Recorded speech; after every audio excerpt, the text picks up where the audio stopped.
Et salut tout le monde, j'espère que vous allez bien.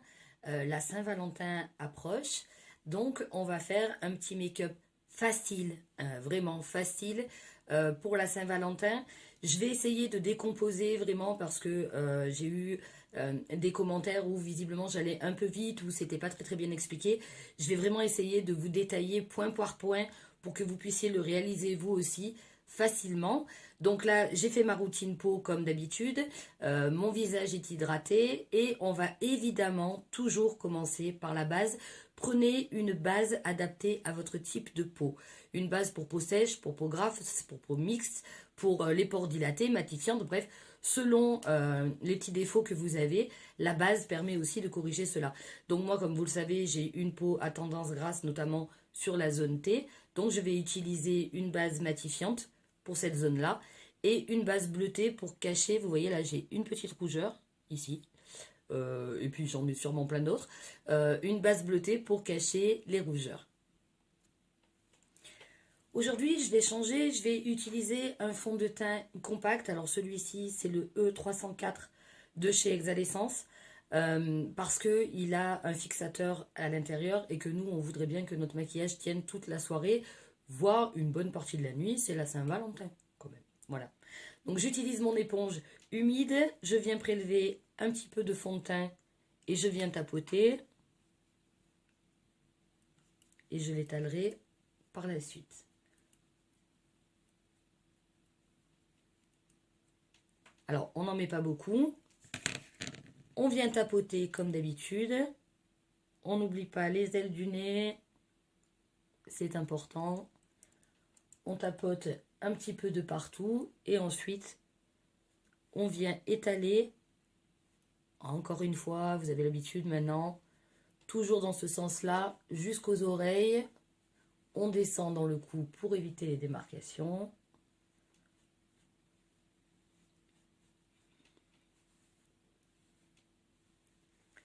L'avantage des fonds de teint compacts, notamment pour les personnes mûres, avec des peaux mûres, j'adore ces expressions, en fait. Quelle que soit l'expression, de toute façon, c'est jamais très avantageux.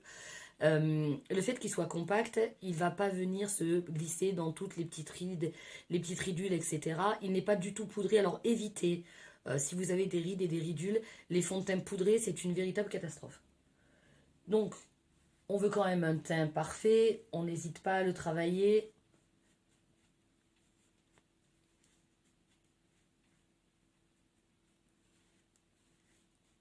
Ok, on est pas mal. Et maintenant, on va venir vraiment travailler le contouring. Alors, je sais que vous avez du mal avec le contouring. Je vais essayer d'être vraiment précise. Le contouring, alors non, j'ai eu des questions à savoir si c'était vraiment obligatoire. Rien n'est obligatoire en make-up. Vous faites ce que vous avez envie de faire. Moi, je vous donne mes astuces. Voilà, vous pouvez le faire que pour les soirées ou vous pouvez le faire tous les jours. Moi, je le fais tous les jours. Alors oui, effectivement, au début, ça va vous prendre un petit peu de temps. Mais lorsque vous aurez l'habitude, le maquillage est relativement rapide. Alors, relativement rapide, tout s'entend. Moi, je mets à peu près 20 à 30 minutes tous les matins, tout dépend le maquillage que je veux réaliser. Mais en 20 minutes, c'est tout à fait faisable. Donc, je vais vous expliquer pourquoi le contouring, comment ça fonctionne, quelle que soit votre morphologie.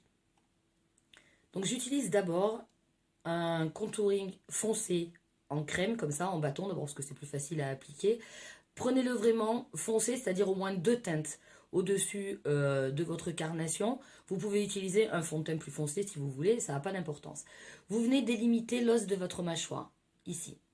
Donc, si vous avez vraiment le visage très allongé, vous allez vous arrêter à peu près à ce niveau-là, c'est-à-dire juste un peu plus haut que le coin de votre bouche, pour éviter justement d'allonger encore votre visage. Si vous avez le visage plutôt rond, vous pouvez par contre descendre un peu plus. Moi, j'ai un visage un petit peu allongé, mais pas trop. Donc, je vais prendre ici juste sous l'os de ma mâchoire et je vais venir ici à partir de la tempe et je vais venir tracer un trait ici.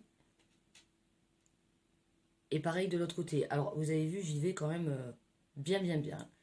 Ensuite, j'ai le front relativement haut, je veux le cacher un peu. Je vais venir mettre du contouring ici. Et pour redéfinir l'ovale de mon visage, je vais venir mettre vraiment à la limite ici de ma mâchoire. Un petit trait aussi. Et pour affiner le nez, alors après c'est pareil, chacun voit midi à sa porte. Moi j'aime bien affiner mon nez, vous n'êtes pas obligé de le faire si votre nez vous convient très bien. Et je vais venir donc pour affiner mon nez, faire 2 traits de chaque côté, une ombre. Si votre nez vous le trouvez trop long, pour le raccourcir c'est pareil, il suffit de mettre une ombre au bout. Et je viens blender, estomper ce contouring en descendant sur le cou pour la mâchoire, pour pas qu'il y ait de démarcation. C'est une ombre hein, que je crée, pas vraiment une tache ou un trait bien défini, c'est vraiment une ombre. Et pareil ici, alors par contre on vient estomper en remontant, justement pour pas que ça creuse trop là où on voudrait pas que ça creuse. Et en fait, le fait de mettre une ombre ici, ça va venir faire ressortir votre pommette. Alors pareil, si vous êtes quelqu'un de relativement mince et que vous avez déjà les joues très creusées, évitez vraiment de le faire descendre ici parce que effectivement, ça va vous creuser encore plus. Tout dépend de votre morphologie. On estompe et on remonte. Alors il faut vraiment bien estomper. Hein. Encore une fois, on crée une ombre. Pareil ici, et on remonte bien jusqu'à la racine des cheveux. Et on estompe. Et là, avec le coin de mon éponge, je vais venir estomper, pareil, le contour de mon nez. Une fois que c'est fait, je vais venir accentuer et réchauffer encore mon teint avec un bronzer poudre. Donc je viens le prendre avec un pinceau et je viens l'appliquer au même endroit, ici, et je vais venir faire des mouvements circulaires et le faire remonter ici sur ma tempe. Pareil de l'autre côté. Et je remonte. Pareil ici, on accentue l'ombre et on descend.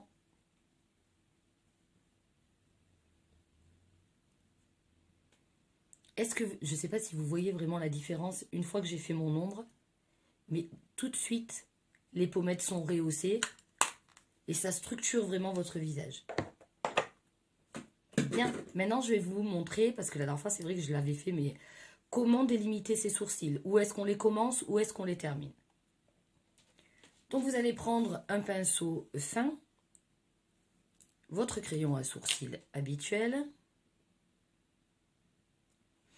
Pour savoir où est-ce qu'on doit débuter le sourcil, c'est simple. Vous allez mettre votre pinceau ici, vraiment au coin de votre nez, le faire passer par le coin interne de votre œil, vous remontez, et votre sourcil doit démarrer ici. Coin interne, donc vous allez faire un petit trait pour savoir où est-ce que vous devez le commencer. Ok.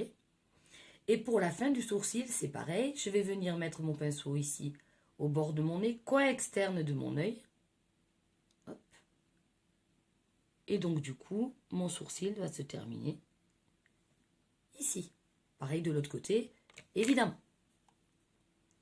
Alors, pour vous montrer l'importance du sourcil, je vais faire mon make-up en ne faisant qu'un sourcil et pas l'autre. Comme ça, vous verrez la différence ensuite, une fois que c'est make-upé, la différence que ça fait un sourcil. Donc, comme d'habitude, on vient travailler en brossant vers le haut et on va faire l'arc. Alors, sans appuyer, il faut vraiment pas qu'il y ait un trait continu bien marqué. On va faire l'arc simplement pour avoir une forme propre. Si vous avez vraiment des cils qui sont très longs, lorsque vous les brossez vers le haut, n'hésitez pas à y donner un petit coup de ciseau, attention. Surtout au début, on y va mollo, hein, voilà. Mais au moins, voilà, ça vous permet d'avoir un plan de travail plus propre. Ensuite, on va brosser vers le bas et on va faire la même chose. On suit toujours vraiment la courbe naturelle du sourcil. Alors, si vous voulez accentuer un petit peu la courbe, faites-le. Quand je dis un petit peu, c'est vraiment un petit peu. Le sourcil, selon comment vous le travaillez et la forme que vous allez lui donner, ça va changer complètement votre regard et votre expression. Un sourcil vraiment trop pointu, ça va vous donner un air sévère, c'est pas du tout ce qu'on veut. Pareil pour la couleur de votre crayon à sourcil, prenez-le à choisir un petit peu plus clair, mais jamais plus foncé que votre couleur de cheveux ou que votre couleur de sourcil. Donc je vais venir accentuer un tout petit peu l'arc. Et je redescends vers la pointe jusqu'au trait, au petit repère que j'ai fait tout à l'heure. Et maintenant, je viens remplir doucement en faisant des petits traits. Ça reste le plus naturel possible. Je remets mes sourcils en place. Et maintenant, je peux venir remplir. Alors, pareil, pourquoi c'est important de s'arrêter au bon endroit lorsqu'on fait son sourcil et pas de le faire plus bas? Si vous faites une queue de sourcil beaucoup trop longue, ça va vieillir vraiment votre visage et ça va donner, en plus, ça va accentuer l'effet tombant si vous avez déjà des paupières tombantes. Et alors là, c'est pas du tout ce qu'on recherche.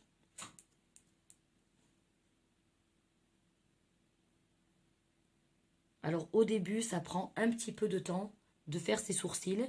C'est pareil, hein, vous mettrez beaucoup moins de temps après, mais c'est quand même hyper important. Donc on passe du temps sur le sourcil, ma chérie. Ok, hop. Je comble les blancs.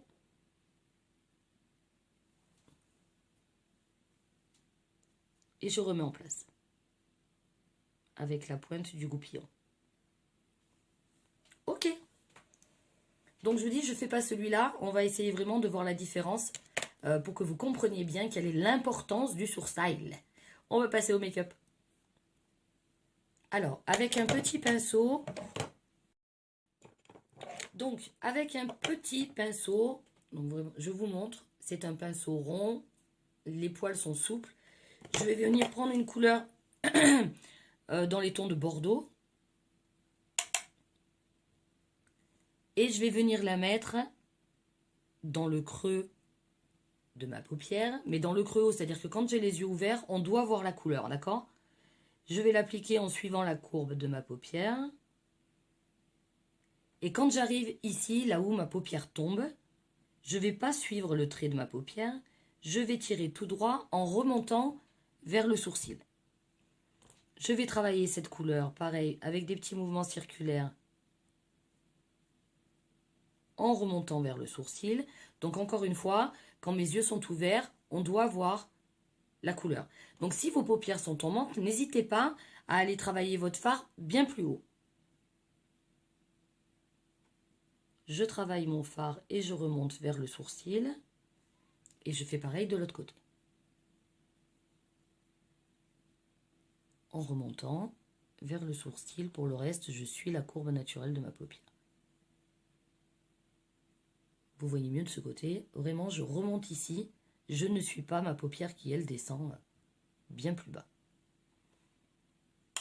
Alors, pour l'intensité, c'est comme vous voulez. Après, on fait un maquillage Saint-Valentin, un maquillage de soirée. Donc, si déjà, vous ne vous maquillez pas beaucoup, c'est le moment de mettre le paquet. Ok. Et j'estompe pour avoir vraiment quelque chose de diffus et de pas trop marqué. Pour estomper, je prends, pareil, il est rond, les poils souples, mais bien plus gros. Et sans appuyer, jamais on n'écrase pas la matière. Je viens juste l'estomper et le retravailler.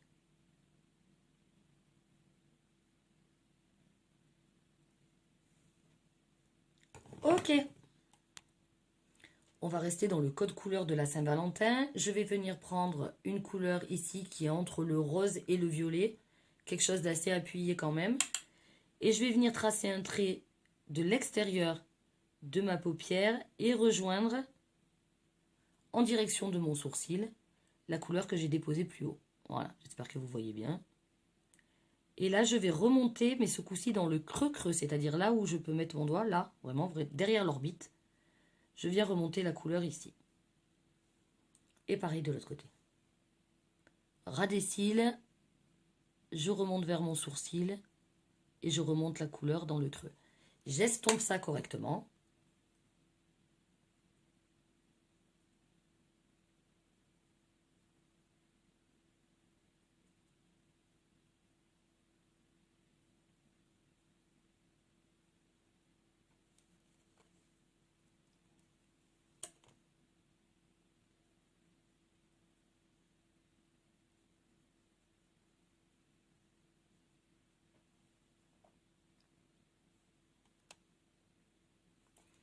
Donc, je vais vraiment travailler ici en remontant ma couleur, en la remontant bien avec des mouvements circulaires vers le sourcil, pareil de ce côté. Et ensuite, je viens travailler le ras des cils, alors en accentuant bien et en appuyant vraiment le coin externe toujours. Et en fait, je viens rejoindre la couleur que j'ai déposée en haut. Vous avez vu, j'ai fait des efforts, hein. J'ai l'impression que je fais moins de grimaces. Est-ce que vous arrivez, vous, à vous maquiller sans faire de grimaces? Moi, c'était impossible. Maintenant, je viens prendre un anti-cerne très clair. Je vais nettoyer mon pinceau. Et avec un petit pinceau très fin, il est vraiment très fin, je viens prendre de l'anti-cerne ici. Et je vais venir nettoyer ma paupière. Donc je vais venir poser mon anti-cerne très clair dans vraiment le coin interne de mon œil. Et je vais remonter, notamment si vous avez des paupières tombantes, je vais remonter au-dessus. Alors je suis la courbe de ma paupière.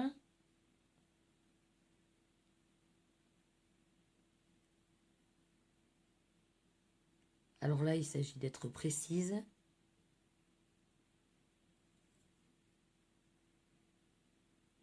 Je viens tapoter pour pas qu'il y ait trop d'excédent. On n'hésite pas à remonter vraiment.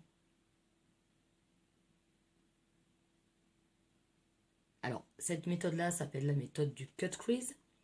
Voilà, alors déjà, vous voyez la différence. Ça va vraiment agrandir l'œil et vraiment l'étirer aussi quand on utilisera les fards après sur les coins externes.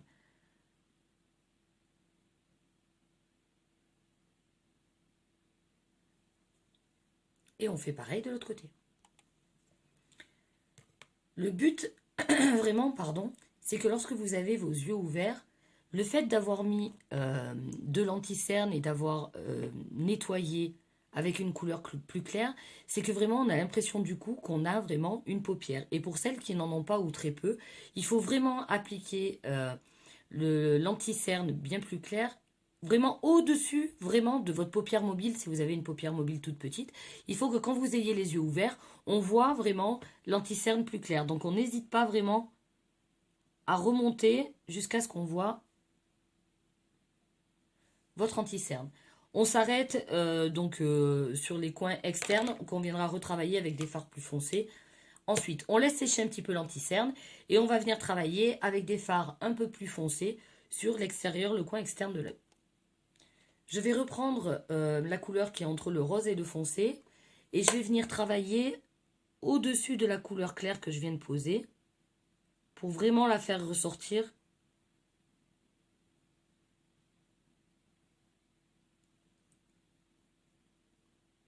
Ok, pareil de l'autre côté.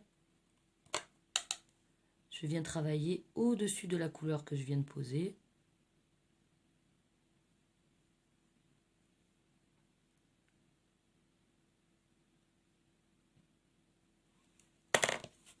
Et je viens flouter tout ça avec mon gros pinceau. Alors lorsque vous estompez, pensez bien à estomper les bords en fait, le haut, pour éviter justement qu'il y ait un trait vraiment net. Il faut vraiment que ce soit diffus. Pareil de l'autre côté. Bien. Maintenant, on va venir prendre une couleur un petit peu plus foncée. Et on va jouer sur des marrons chauds. Parce qu'on veut bien que la Saint-Valentin, c'est rouge ou rose, mais on ne va pas non plus faire tout dans ces tons-là. Donc, je viens prendre un marron ici foncé, toujours avec mon petit pinceau rond. Je viens prendre de la matière et je viens la déposer vraiment dans le coin externe. Et je viens faire chevaucher les deux couleurs. Donc le rose-violet et le marron en remontant à peu près à mi-paupière, pas plus loin. On reste vraiment sur le coin externe de l'œil.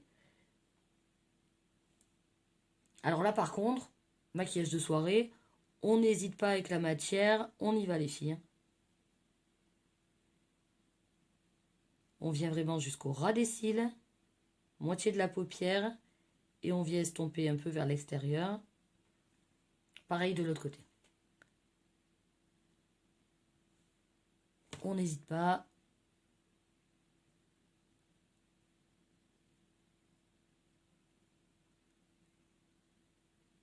On estompe et on chevauche bien toutes les couleurs pour les fondre les unes avec les autres. Ok, alors je vais essayer de m'approcher pour que vous voyez bien. Donc on voit quand même sur l'extérieur le rose-violet. Je suis venue poser mon marron juste à l'intérieur de ces couleurs-là. Et je remonte, je vous l'ai dit, à peu près à mi-paupière. En estompant toujours, pareil, il ne faut pas qu'il y ait une délimitation franche. Ok ? Et je viens déposer pareil du marron. Je chevauche sur ma couleur en bas.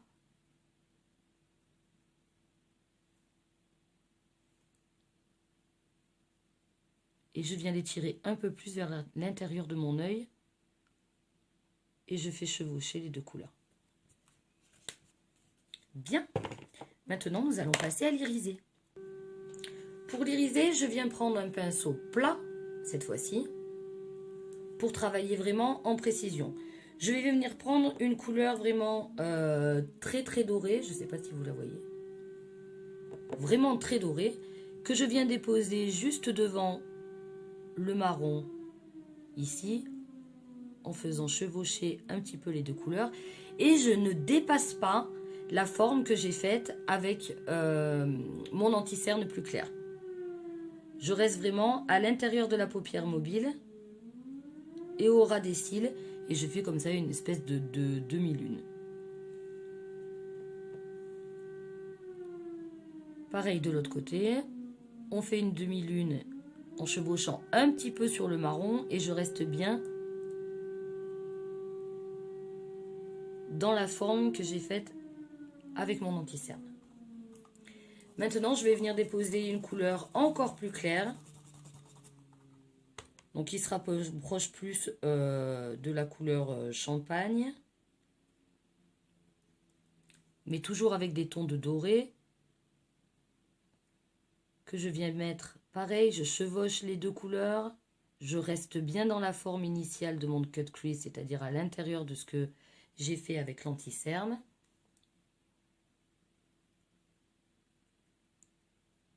Alors là, les filles, on va leur mettre des paillettes dans leur vie, hein, je vous le dis. Hein.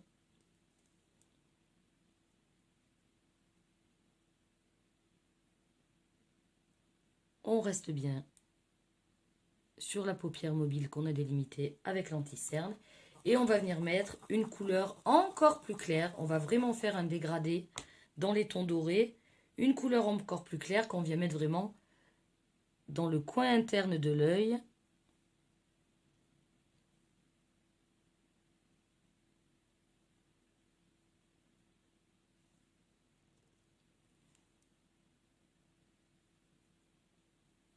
Et on remplit, du coup, toute la forme plus claire qu'on a donnée avec notre anti-cerne.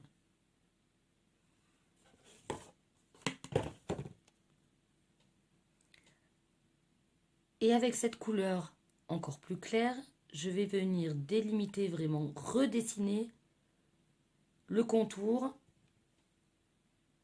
de l'anti-cerne de tout à l'heure.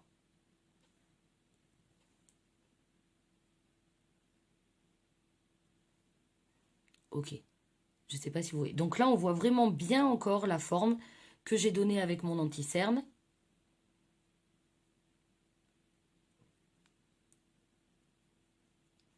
Avec le petit pinceau de tout à l'heure, je viens flouter sans appuyer encore une fois. Pour vraiment mélanger les couleurs entre elles, qu'il n'y ait pas de démarcation entre chaque couleur. On est déjà pas mal, je trouve. Bien. On va maintenant passer au mascara. Donc, on égoutte bien toujours le pinceau de son mascara. On va venir chercher les cils vraiment à la racine. Et on va tourner le pinceau en montant pour vraiment appliquer de la matière jusqu'au bout des cils. Je prends la racine et je monte en tournant ma brosse. Et ensuite, avec la pointe, je viens les mettre en place. On n'hésite pas, c'est pareil, le mascara, ça se travaille, c'est hyper important. Une fois que j'ai vraiment appliqué la matière sur tout le cil, je vais venir faire des zigzags et je vais bien jusqu'en haut de mon cil, hein, sur toute la longueur, pour bien les séparer, et je les mets en place un par un avec le bout de mon pinceau. On insiste toujours sur l'extérieur. Alors, je suppose que vous voyez la différence avec mascara, sans mascara. On vient faire les cils du bas léger et on accentue sur le coin externe. Ok, moi je vous le dis, le mascara, ça fait vraiment toute la différence. Et on fait pareil de l'autre côté. On viendra mettre une deuxième couche, on va laisser sécher un peu. Maintenant qu'on a terminé avec les fards et les chutes, on va venir passer notre anti-cerne. Hop, le voilà. Donc, venez mettre un anti-cerne un petit peu rouge-orangé si vous avez des cernes marquées. Moi, je vais passer directement à l'anti-cerne.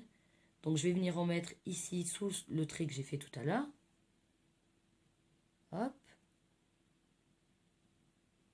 Et à l'intérieur de mon œil, ici, dans le coin interne, jusqu'à la naissance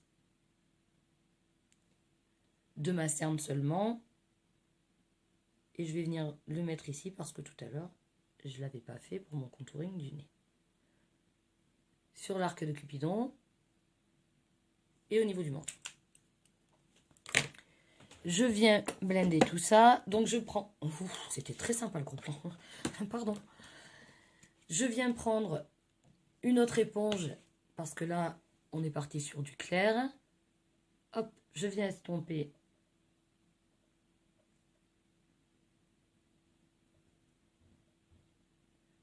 les couleurs claires et je viens estomper mon anti-cerne.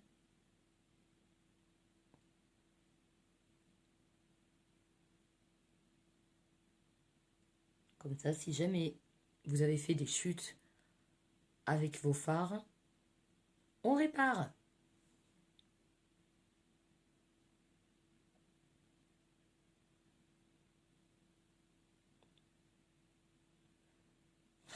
Plein de grimaces. C'était terrible.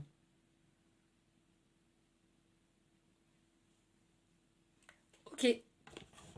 Maintenant, on va venir passer au blush. Donc là, évidemment, je vais prendre un blush plutôt rosé. Donc vous pouvez utiliser du blush poudre, crème, peu importe. Je prends le blush et je viens le déposer vraiment sur le haut de ma pommette ici, sans écraser la matière. Juste, je dépose la quantité et je viens travailler avec des mouvements circulaires en remontant sur la tempe. Je ne descends pas trop bas. Il faut vraiment que ça reste sur le haut de la pommette. Pareil de l'autre côté. C'est la fête, hein. On n'hésite pas à en mettre un petit peu plus.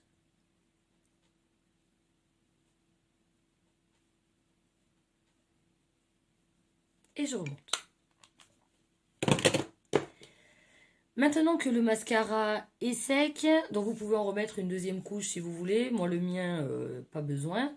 On va travailler et on va essayer de donner un petit côté fumé et eyeliner avec du fard noir. Donc, je vais prendre un tout petit pinceau. Je prends un petit pinceau, mais biseauté, hein. C'est-à-dire que je ne sais pas si vous le voyez là, mais il est en biais. J'en ai de partout. Je viens prendre un fard noir. Et je vais venir tracer comme un eyeliner. Ici. Avec mon pinceau.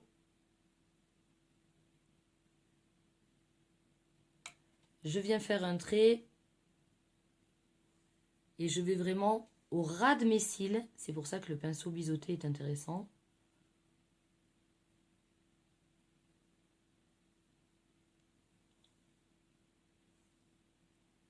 Pour vraiment faire des yeux de biche.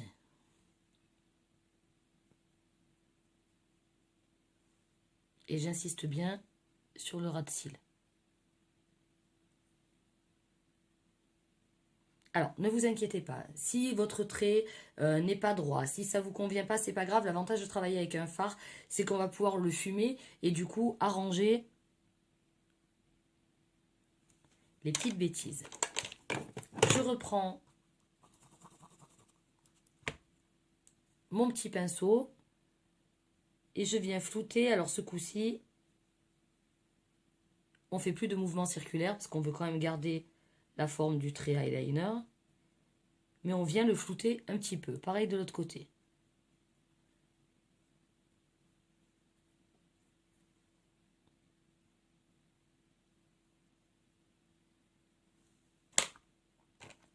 On vient le retravailler en faisant un espèce de petit triangle. C'est-à-dire que je vais partir d'à peu près des 3/4 de mon trait. D'accord? Et je vais venir le descendre en accentuant l'épaisseur du trait. Donc je pars des 3/4 et ça fait comme un petit triangle. J'accentue l'épaisseur du trait et je viens bien accentuer le ras de mes cils. Pareil de l'autre côté, je pars aux 3/4 et je redescends en accentuant le trait. Ensuite, je viens en mettre vraiment au ras de mes cils inférieurs, mais seulement sur le coin externe. Et je vais venir fumer le ras de mes cils en remontant vers le coin externe.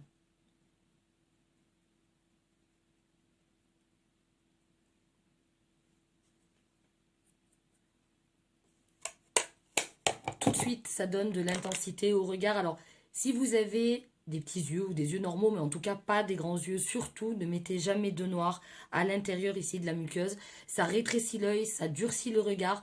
Vraiment faites comme ici du noir fumé sur le ras de vos cils, mais surtout pas à l'intérieur de la muqueuse. On va venir travailler avec un blanc irisé. Alors il y a deux écoles, je vous l'ai toujours dit, moi j'aime bien le blanc irisé. Vraiment l'arc ici, sous le sourcil. Du coup, ça va aussi faire la transition avec le fard un peu bordeaux qu'on a mis au tout début. Alors, si vous utilisez un fard comme moi irisé, on y va vraiment, on n'hésite pas à flouter. Hein. Il faut vraiment que ça reste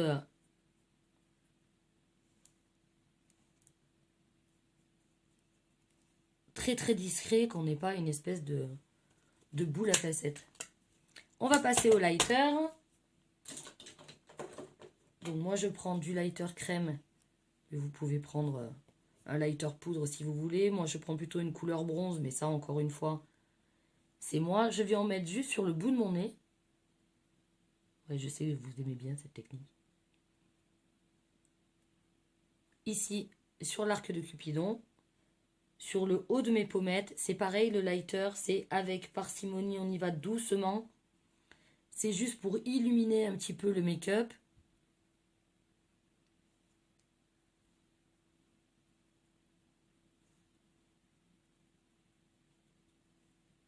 Moi, je vais en mettre en haut de l'arête de mon nez, simplement pour mon contouring. Et là, comme on espère bien que tout ça va tenir toute la journée, toute la soirée, pardon, on va venir fixer avec une poudre libre. Donc, j'utilise une poudre libre transparente. Je prends un gros pinceau, je viens prendre de la matière, je tapote et je viens en mettre donc sur les zones où je vais normalement briller, c'est-à-dire la zone T, le nez et le menton. Pas la peine d'en mettre ailleurs. Et alors attention, la poudre, notamment pour les peaux mûres, ça se met vraiment en voile vraiment léger, léger, léger, léger. Sinon ça rentre dans les ridules, ça fait un effet masque et figé qu'on ne veut pas du tout. Donc vraiment très peu, juste pour fixer le maquillage. Pour que les zones vraiment qui ont tendance à briller d'habitude ne brillent pas. Ce soir-là, on passe aux lèvres et on sera prête pour aller faire la Saint-Valentin avec nos amoureux. Nos amoureux, non, on est censé en avoir qu'un à la base, hein, avec notre amoureux ou amoureuse. Donc, on vient faire notre tracé avec un crayon à lèvres. On commence par l'arc de Cupidon. Et on vient tracer une croix. Ok. Et on vient tracer.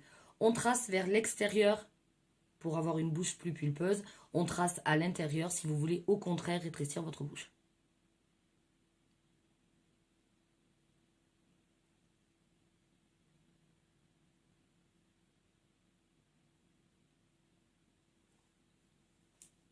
Bien. On va rester dans les tons roses, mais on va faire un dégradé pour une bouche encore plus pulpeuse. Donc je vais venir prendre, alors moi ce sera un violet, mais vous pouvez prendre voilà, une couleur foncée, peu importe laquelle. Alors évitez le rouge pétard, parce qu'on en a quand même beaucoup mis sur les yeux.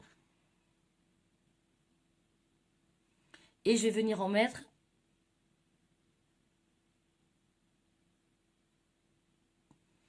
sur l'extérieur de mes lèvres, dans le coin, en bas.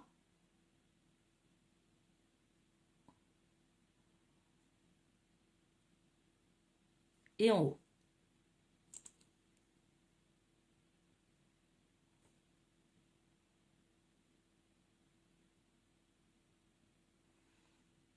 Ok, je laisse l'intérieur de mes lèvres sans rien. Et sur l'intérieur, je vais venir mettre un rose très très clair.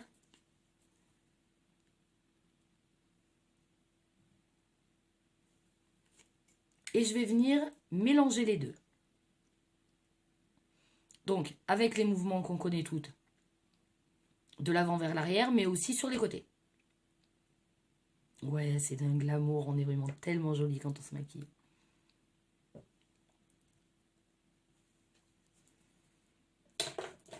Je vais venir accentuer un peu plus le foncé.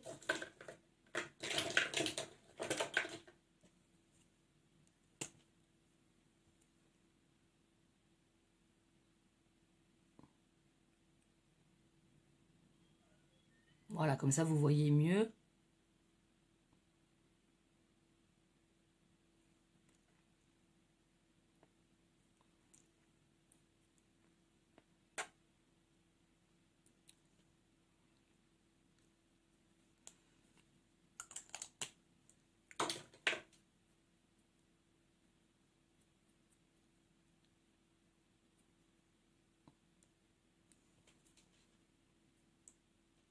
Ok, alors, cette technique de dégradé permet vraiment de donner une impression de repulper. Voilà, les lèvres ont l'air d'être repulpées.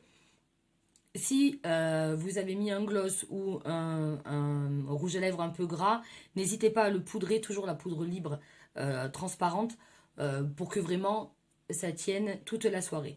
Eh bien, écoutez, je pense qu'on est prête pour sortir. J'espère que le make-up vous aura plu. N'hésitez pas à me poser des questions, évidemment, si vous avez des détails que vous n'avez pas très bien compris ou si, encore une fois, je suis allée trop vite sur quelques explications. Donc, je vous montre ce que ça donne. Ah! Et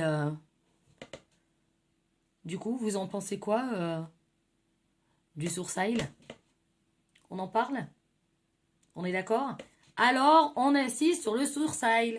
Ok, je vous souhaite à toutes une bonne journée. J'espère que vous passerez une excellente Saint-Valentin. Et puis, je vous